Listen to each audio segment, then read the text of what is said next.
near perfection in H-Town.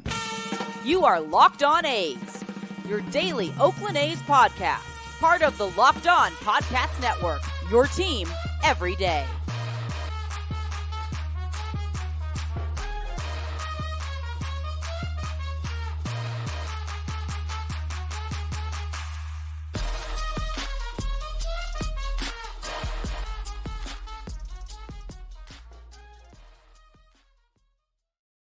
Yeah, that's a smile on our face, and it's there for a reason. You're Locked On A's.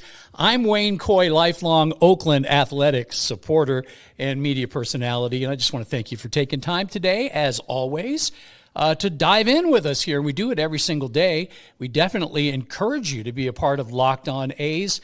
Here's the cool thing. You can hit us up on Twitter. It's at Wayne Coy Show, or check us out on YouTube. Right down below, you can drop a comment into the box. Make sure that you like and subscribe, of course. That helps the show as we talk A's baseball. It's what we do. We know it's what you want to do, so we're getting right into it. Of course, Locked On A's is a part of the Locked On Podcast Network. That means your team every day. Now, if you do listen every day, that means you're an everydayer. You've got an official title. And, of course, you want to be around tomorrow because on tomorrow's show, we're going to look ahead to Game 3 of this series with Houston. And will it be a 3-game sweep? I don't know, but we'll find out tomorrow. Thanks for being an everydayer. Today, everything's brought to you by Game Time. You want to download the Game Time app. It's going to save your bacon, I guarantee you. Create an account, by the way. Use the code LOCKEDONMLB, and you'll get $20 off on your first purchase if you haven't already. So do that. We want to talk about what happened last night, and again, it's a smile that's on our face for good reason. We asked for great pitching. And we got it. So you got the Oakland A's 45-99 in last place in the AL West. You have the Houston Astros first place in the AL West, a 96% chance of making the postseason at this point. Oh, and of course they're defending World Series champions. So of course they're going to beat the A's, right? That's going to happen. No. What happened was quite the opposite. It was a 4-0 beatdown administered by the boys in green and gold. And in the process, something happened that has never been done in Major League Baseball history, ever. So check this out. First time that a team that's 50 games or more below the 500 mark has gone on the road and shut out the defending World Series champion. That's never happened. And that's why I love baseball, by the way, because you can pretty much count on the fact that every single year you're going to see something day in, day out. There's always something that, you've never seen before that surprises you, and that's what makes it cool, makes it worth coming back for. In a sport where, let's be honest, we've been doing this for a while, right? So you'd think everything would have been done already, but nope. Since 1876, since the Major League started, that had never been done until last night. Now, yesterday, I told you how excited I was to see Mason Miller take the mound. It was his first start. He'd been in another game, but he came in relief. First start since coming back from his injury. And even though he was on a limited pitch count, I'm pretty excited about what I thought I might be witnessing. And you know what? He lived up to that hype completely. In fact, I might even say he passed that up. 45 pitches is what he threw, and that happened in just 2 innings worth of work. And, of course, he left with his team leading and a shutout underway. Only 1 hit, 3 strikeouts for Mr. Mason. So he's gone, 27 innings the first time since he came back. And then 45 last night. Hold on. I'm doing the math. Always has to take a minute. 8th grade. Calculator. All right. I think we're going to be up to, 60, maybe even 70 pitches next time out. And then after that, they'll take the cap off, which would be nice. Okay, so something even cooler than that. I was excited just about that, but something even cooler than that would take place after Mr. Miller left the game. And what was it? Well, it was nothing short of unbelievable. The bullpen. It wasn't the guy that I thought might be entering the game, by the way, last night. Mr. Sweet did not take the mound. Instead, it was the sweet left-hander, Ken Waldichuk, who is basically worked his way in and out of the rotation in the bullpen right now, just trying to find himself. He's been going through a lot. I think he's one of those guys who, if he's left to his own devices and he doesn't have somebody sort of letting him know, look, just relax, stay out of your head, basically. I think that's happening now, at least last couple of times out, 6 innings in his last 2 appearances. And last night, almost perfect. 6 innings of relief, came in relief of Mason Miller, only gives up 1 walk. Other than that, no hits, 3 strikeouts, and like I said, near perfection. Just 1 hitter over the minimum for Ken Waldichuk. And now this is the guy, by the way, that when we made that trade, with the Yankees for Frankie Montas, this is the dude we thought we were getting. Last night, just in control. Nothing that's going to blow you away. He's not a big fastball guy, but what he does do when he's on is mix his pitches and throw a bunch of strikes. And that's exactly what he did last night. Boy, was that fun to watch. Anytime you can watch the Houston Astros, and you know what we think of them, just basically being made to look foolish, because they did.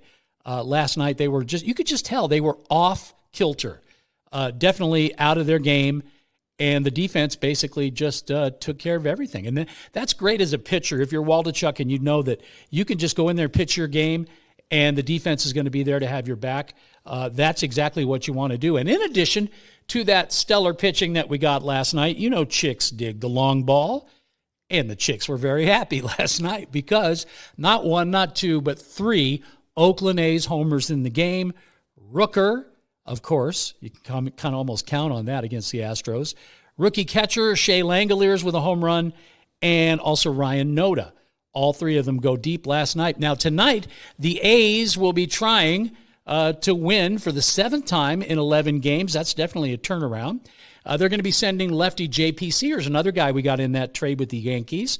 He'll be headed to the mound looking for his 5th victory of the year versus our old playoff nemesis, a guy who's been a perennial pain in the butt ever since he pitched for the Detroit Tigers. I'm talking, of course, about Justin Verlander. 2nd go-around with the Astros. He's won 5 of his last 7. And, I don't know what it is, but September and October baseball starts, and this guy just seems to be able to find another gear. He's what they call a money pitcher in every way, shape, and form. So don't be surprised if he's on his game tonight, which could make it tough for the A's. But, of course, after last night, hey, anything can happen. We're happy about that. This show is brought to you by Sleeper. The MLB playoffs, speaking of, are just around the corner, which does mean that the clock is ticking on that 100 times your cash on daily fantasy baseball. You got a favorite player? Who is your favorite player? Maybe it's Brent Rooker. Maybe it's Shohei. Maybe it's Justin Verlander. I hope not, but maybe, right? You take your favorite player, you lay your bet down on your favorite player, and now it's more exciting than ever to get involved with the Sleeper app. Pick more or less on statistics for these stars, things like home runs and hits and strikeouts, up to 100 times payout on Sleeper. It's a really cool app. You're going to want to check it out. Get your picks right, and you could win big. Entries can be made in under a minute. That's the way you like it. Use promo code LOCKEDON, and you will get up to a $100 match on your first deposit. Terms and conditions do apply. See Sleeper's terms of use for details. Well, when it comes to winning and winning consistently in Major League Baseball, let's just face it, there's no doubt about it. Nobody does that better over the last 15 years or so than the Houston Astros, at least for the last 10 anyway. In fact, let's break this down. Let's look at some numbers, okay? Last 6 years, what have they done? Well, they've won 5 division championships in 6 years. They've been in the World Series 4 times. They've won 2 of those. They have averaged 102 wins per year. That's a lot of winning. It's a lot of consistency year after year. And speaking of year after year, 2017, you might recall there was a little controversy about that year, but garbage cans notwithstanding, it was still a good season, 101-61 as they win the American League West. Then they win the World Series 4-3 over the Dodgers. Ask Cody Bellinger all about that. He'll tell you what he thinks. Cheating scandal, of course, breaks in 2019. That's when Mike Fiers kind of let the world know what was going on there in Houston. And, of course, then the punishments were handed out as they were. A fine. Their manager, of course, was suspended for a year. Other than that, though, the players were able to continue, and I suppose it's a good thing because they have gelled as a unit. 2018, 103-59, first in the American League West. They lose the ALCS to Boston. In 2019, they were 107-55, first in the American League West. Lost the World Series 4-3 to the Washington Nationals, if you remember that. In 2020, it was a COVID year, so really all bets are off there. A.J. Hinch, as I said, got suspended. They lost their first and second-round draft picks in 2020 and in 2021 as a punishment for the cheating scandal. They finished 29-31, so not so great. Second, in fact, behind the A's. But they beat the A's 3-1 in the ALDS, and that hurt because, well, then they went on to lose 4-3 to the Rays in the ALCS. And that year, I just felt like if we could have gotten to Tampa, I think we might have made it to the World Series. In 2021, they were back to their winning ways, 95-67, first in the American League West. Lost the World Series again, though, 4-2 to the Braves. And then, of course, last year, guess who's in the dance again? 106-56. That was their record. The Astros finished again first in the American League West. They lost the World Series. No, they didn't. They had to even it up 2-2, right? They won 4-2, and they, of course, beat the Phillies in the series. Sorry, Philly fans. And now, today, where are they? Well, most of the year, they were trailing the Texas Rangers in the AL West, but don't look now. Guess who's in first place? Guess who's got a 2-game lead over Texas, and guess who's got a 2.5-game lead over Seattle? If you said the Houston Astros, well, you'd be right. So then the question we'll pose is, how do they do that? Where do they get those toys? Well, for the Houston Astros, I'm going to just tell you, it really kind of comes down to one thing, in my opinion, and one thing only, and that is they have been able to grow a core of players that are, for the most part, homegrown. Who are we talking about? Well, pretty much every name you can think of on the Astros. Alex Bregman, what about him? Yeah, number 2 pick in 2015. Kyle Tucker, also a draft in 2015. They got him with the 5th pick in the draft. Jose Altuve, signed as an international free agent back in 2007, has known no other organization except the Astros. Now, Yordan Alvarez, you may say, well, wait a minute, he was a Dodger, but he was a Dodger for like 2 weeks, okay? They signed him as a free agent back in 2016, international free agent, came out of Cuba, and then right after that, he was traded to Houston. So pretty much an Astros product, right? Chas McCormick, you know him, great young outfielder. He was drafted in the 21st round of the 2017 draft. Framber Valdez, the pitcher that we were able to get the best of last night, international free agent, 2015. Hunter Brown, another great pitcher, 5th round for him in 2019. The 14th round was the next year for another pitcher, J.P. France, the guy with the cool glasses. That was in 2018.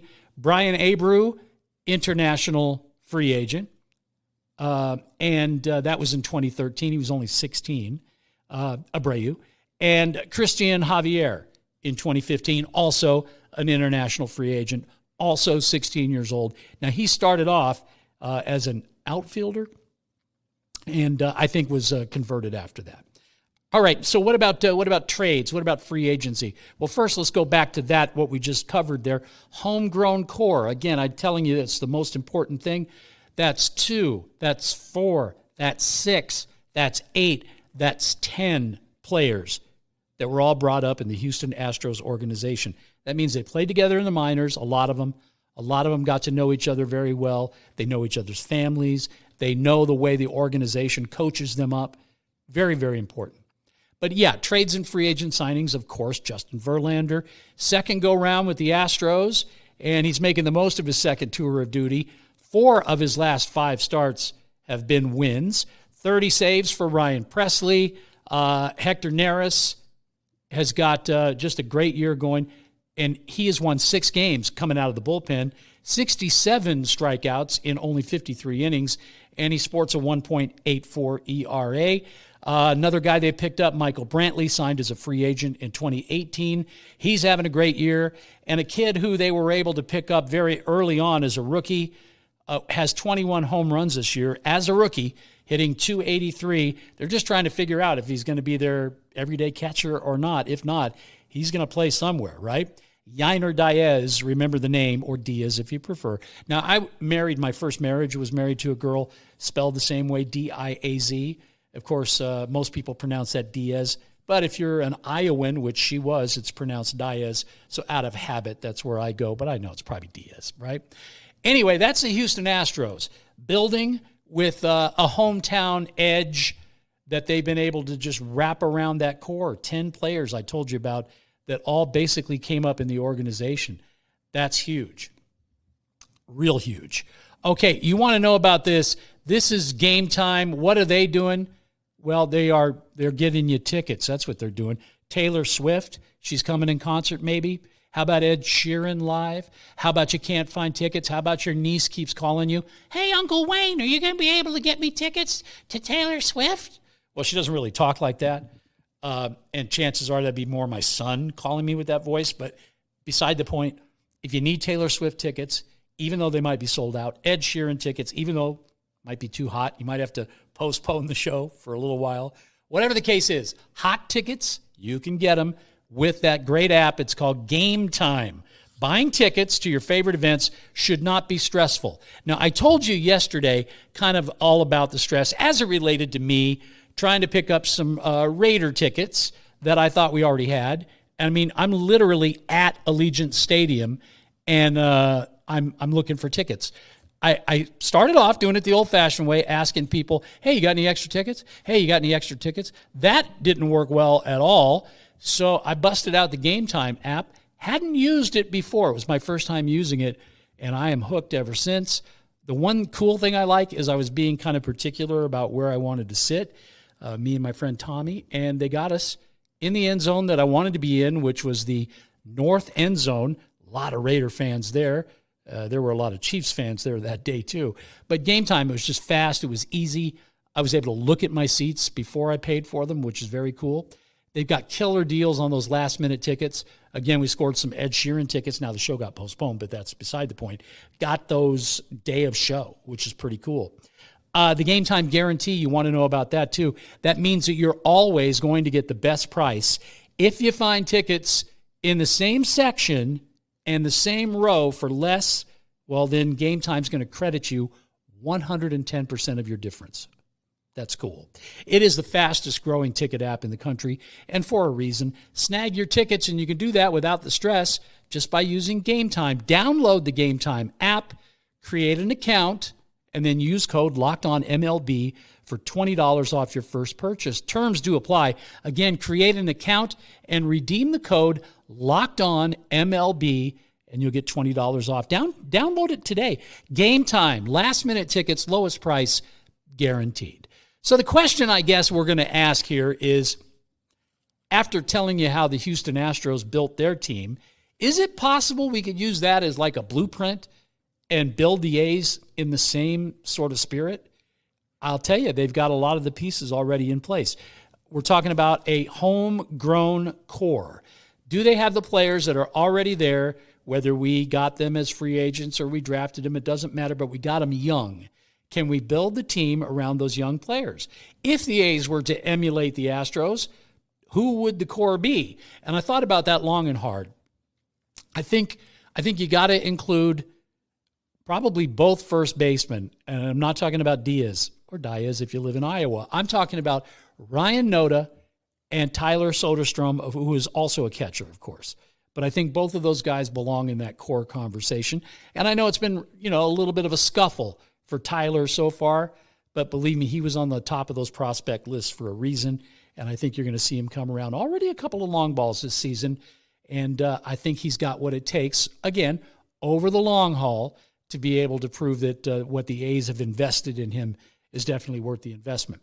So I'll say that, Noda and Soderstrom, Zach Geloff, of course. He's having a great rookie campaign. proven to everybody that he belongs in the major leagues and in the middle of the diamond. Brent Rooker, he was our lone all-star this year. Little streaky, I'll give you that. But again, just like last night, showing that he does have power, and that'll get you through a lot of games. Esty Ruiz, what more can you say? The guy's more than likely going to set a rookie stolen base record, and I can't let the show go by without saying he should be our leadoff hitter. I've challenged myself to say that every single day. Kind of like I always say that Lawrence Butler should be moving over to right field out of center field and stop platooning with Ruiz. There, I've said it again. So let's put Butler on that list too.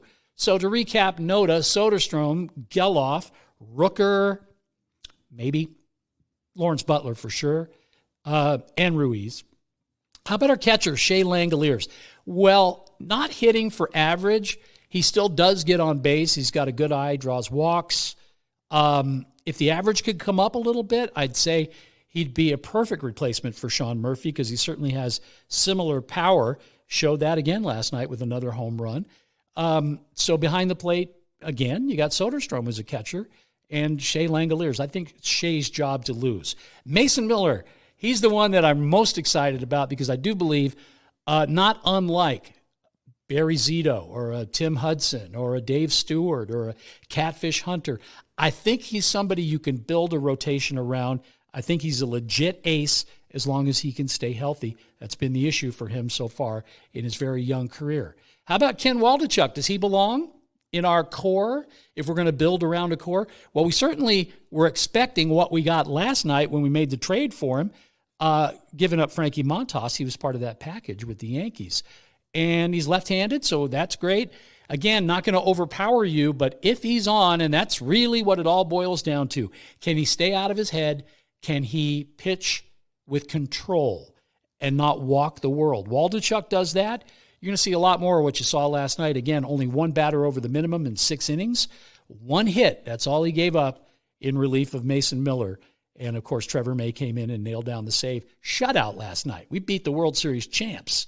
And you don't take that lightly, 4-0 in their park even. So pretty cool. So I'll keep him on the list. Same thing with the guy he came over from the Yankees with, J.P. Sears, another guy with all the potential in the world.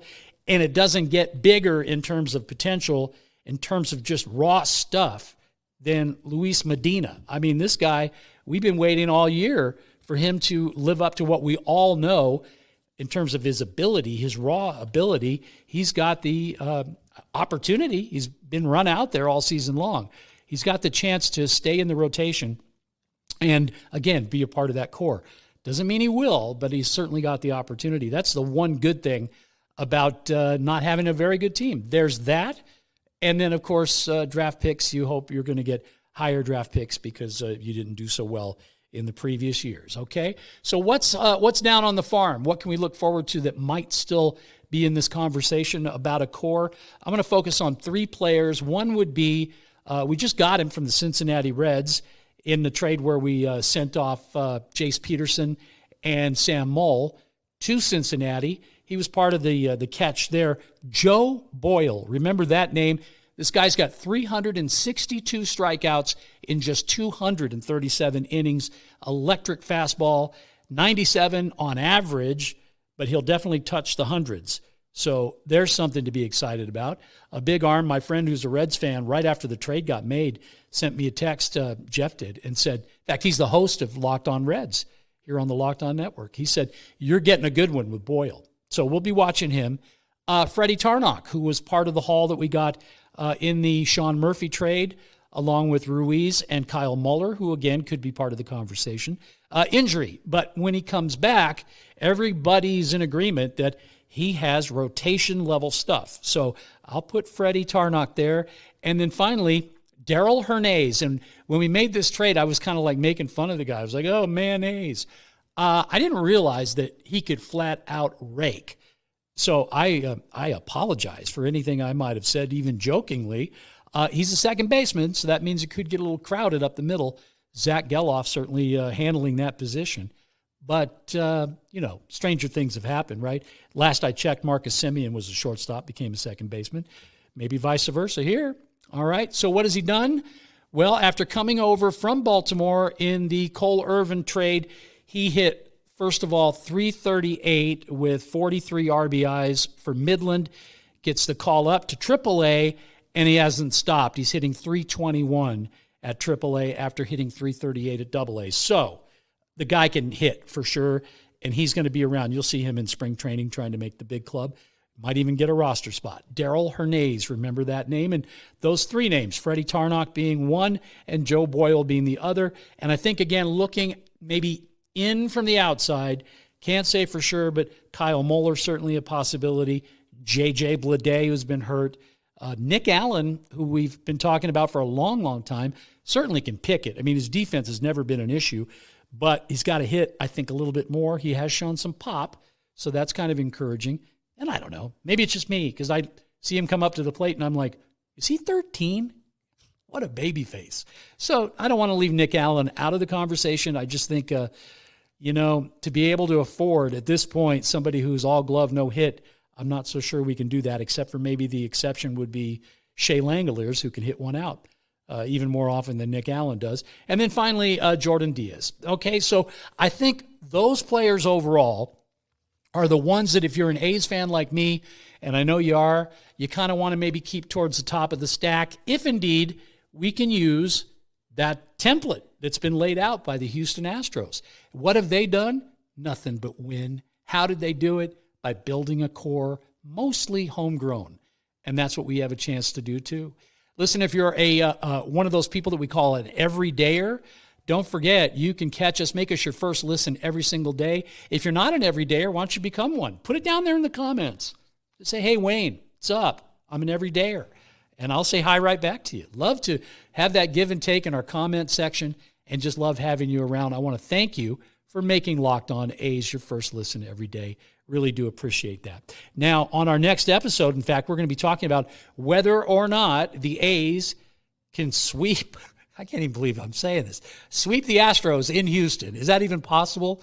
Or will we be talking about just winning 2 out of 3 if we lose to Mr. Verlander tonight? Of course, we don't know that at all yet. One thing we do know, though, is we're Locked On A's every single day, and you can count on that. I really do appreciate you being around. I hope we'll see you next time right here. Make sure you tell your friends, too, and share the podcast if you can. That's how we grow the show. That, of course, and a nice like and a subscribe if you're listening and watching on YouTube. We appreciate all of that. Subscribe to the podcast as well, everywhere you get your podcast. And that way you don't miss a minute of Locked On A's. I think I need another drink. My name is Wayne Coy. Thanks so much for being here today. Until we get together again, take care and keep on swinging.